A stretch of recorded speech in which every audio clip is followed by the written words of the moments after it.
Kebohongan Paulus, kebohongan terbesar Paulus. Yahudi membongkar kebohongan Paulus, tetapi sengaja mendiamkan untuk menjadikan Kristian sebagai budak. Secara ringkas, berikut ialah beberapa sebab yang menurut kajian Yahudi, Paulus menyatakan bahwa Yesus mati kerana kehendaknya sendiri untuk menebus dosa umat manusia. Fokus kepada misi ilahi, bukan politik. Paulus ingin menekankan bahwa kematian Yesus bukan tragedi politik semata-mata atau hanya hasil dari konspirasi manusia, Yahudi atau Rom,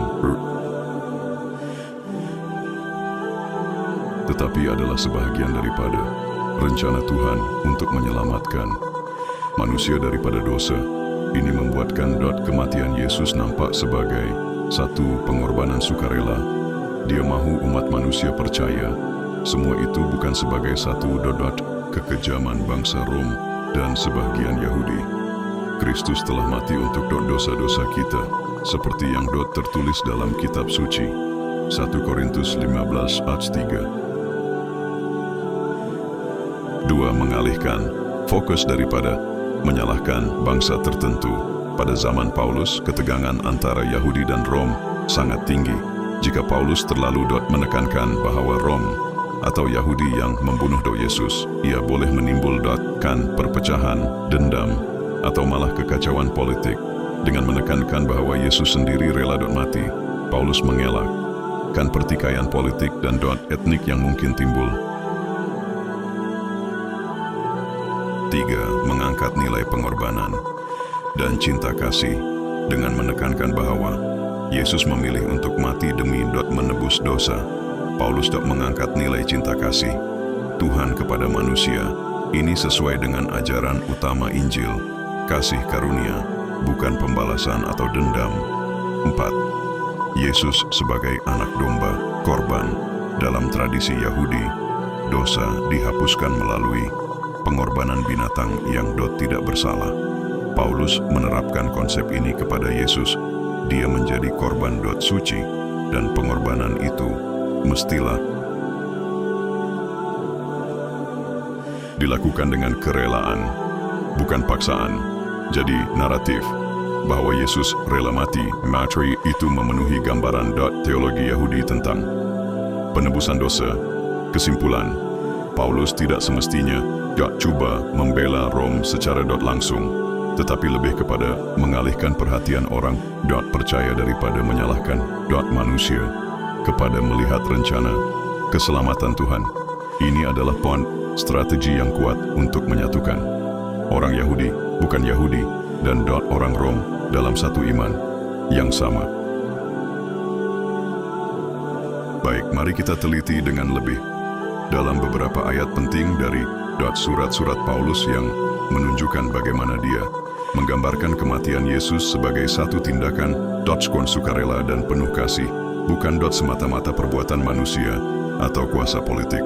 Chatiau, Filipi 2, 8. Yesus merendahkan diri dan taat sampai mati. Dia yang walaupun dalam rupa Allah, tidak menganggap kesetaraan dengan Allah itu sebagai sesuatu yang harus dipertahankan, melainkan telah mengosongkan dirinya dan mengambil rupa seorang hamba dan taat sampai mati, bahkan sampai mati di kayu salib. Penjelasan, Paulus menggambarkan Yesus sebagai seseorang yang rela menyerahkan diri walaupun dia memiliki kedudukan ilahi. Kata kunci, taat sampai mati. Bermaksud ini adalah kehendaknya sendiri, bukan paksaan. 2. Galatia 2:20. Yesus mengasihi dan menyerahkan diri. Aku telah disalibkan dengan Kristus, namun aku hidup, dan hidupku yang sekarang dalam tubuh adalah hidup oleh iman dalam Anak Allah yang telah mengasihi aku dan menyerahkan dirinya untuk aku. Penjelasan, Paulus menekankan bahwa Yesus sendiri menyerahkan dirinya. Fokusnya bukan pada siapa yang membunuh, tetapi pada tindakan kasih yang aktif dari pihak Yesus. Dia mahu umat manusia percaya.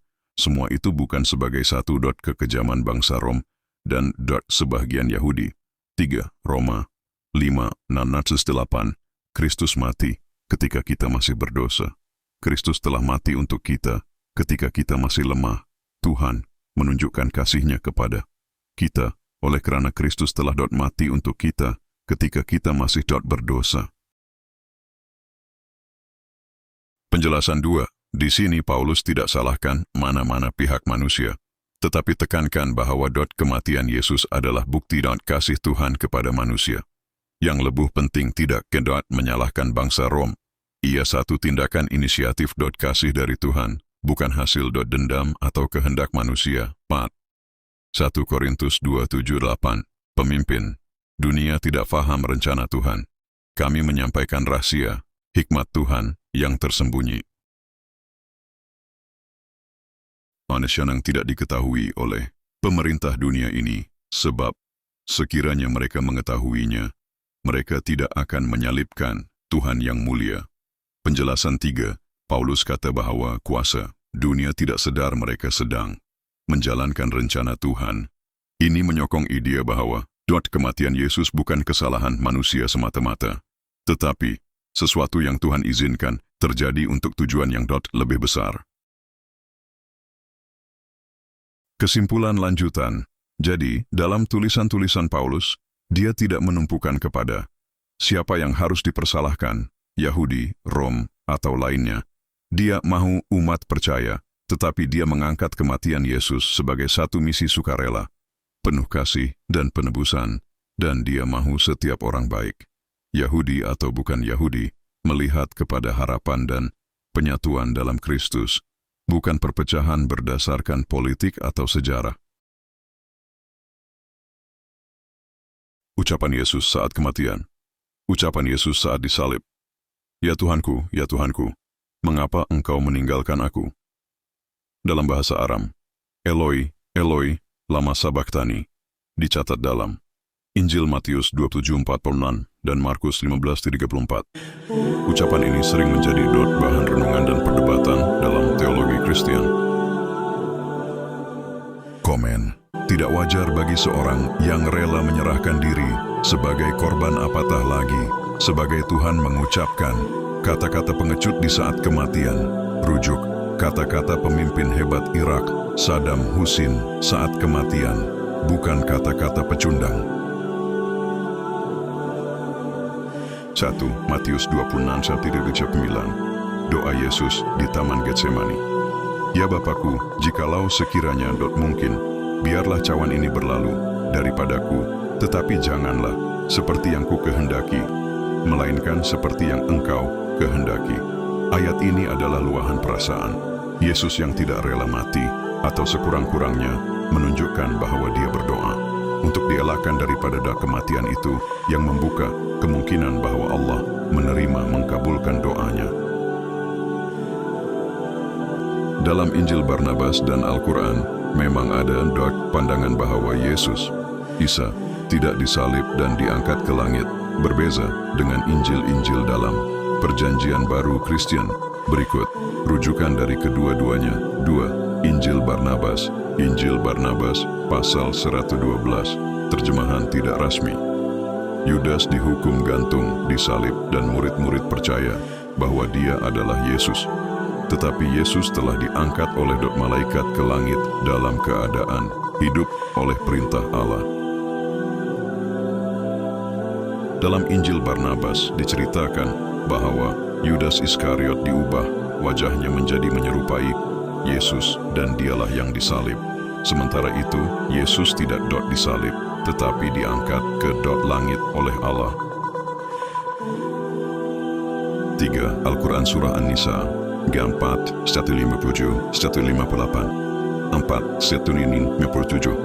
Dan karena ucapan mereka, sesungguhnya kami telah membunuh Al-Masih Isa putraku Maryam, Rasul Allah. Padahal mereka tidak membunuhnya dan tidak pula menyalibnya, tetapi yang mereka bunuh ialah orang yang diserupakan dengan Isa bagi mereka. Sesungguhnya orang-orang yang berselisih faham tentang pembunuhan Isa benar-benar dalam keraguan tentang yang dibunuh itu. Mereka tidak dapat mempunyai keyakinan tentang siapa yang dibunuh itu kecuali mengikuti persangkaan belaka. Mereka tidak membunuhnya dengan yakin. 4 Korintus 1:8. Tetapi Allah telah mengangkat Isa kepadanya, dan adalah Allah Maha Perkasa lagi Maha Bijaksana. Kesimpulan, baik Injil Barnabas maupun Al-Quran menolak penyaliban Yesus dan menyatakan bahwa Yesus tidak disalib atau dibunuh, melainkan seseorang lain yang diserupakan. Yesus diangkat ke langit oleh Allah dalam keadaan hidup